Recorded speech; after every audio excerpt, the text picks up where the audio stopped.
notebooks like this one can be used quite heavily, quite brutally, and can get a little bit dinged up. So what I've taken to doing is wrapping them, putting them in a protective wrap. And this protective wrap is free. Whenever Amazon send me something these days, they send it in one of these large paper bags. So all I do is cut the bag to release the usable part,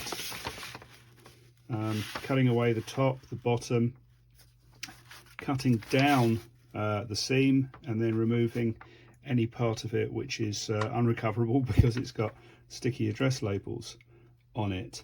And that's what I need to cover my book. If you don't like the kind of printed cover, you can do it inside out, but I quite like that really. Now the first step is to just make sure you're going to have enough to cover your book, and here I've got absolutely plenty to play with. Now having a mat like this underneath helps you keep the line straight because you're going to have to do some folding. So the first line, the first fold rather, is to fold up here and keep as straight a line as you possibly can. The mat, as I say, will help you in this. Now if you put that against a straight line and then put the book on top of it, you'll notice that, let me shift this up slightly.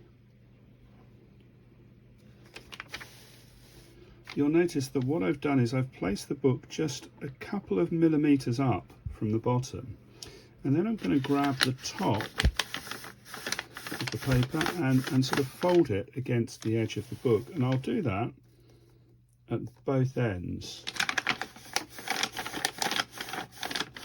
so that what I should then be able to do is get a fairly straight fold along the top of the paper. And if I put it on the mat against these lines, you can see where it's gone slightly astray here at the left, so I can correct that. But actually that's very good. Now put my book into the middle and make these flaps at the side, you know, fairly equally long. If there's a natural crease there, then that can be quite useful, and I'll go with it. But you effectively want to create a flap as you would have in a book jacket.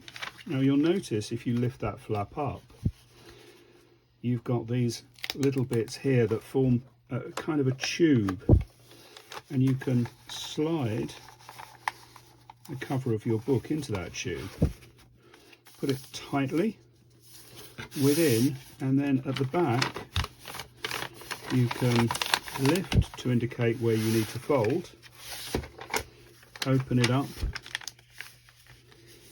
make that fold. And these flaps, incidentally, I've left them quite large because they're quite useful, as I'll show you in a moment, to tuck odd bits of paper and tickets in and carry them round with you. But you could cut them so that they're short and neat if you prefer. Now comes the tricky bit, because what you're going to need to do is fit this other side of the tube. What you might need to do is manipulate the spine of the book somewhat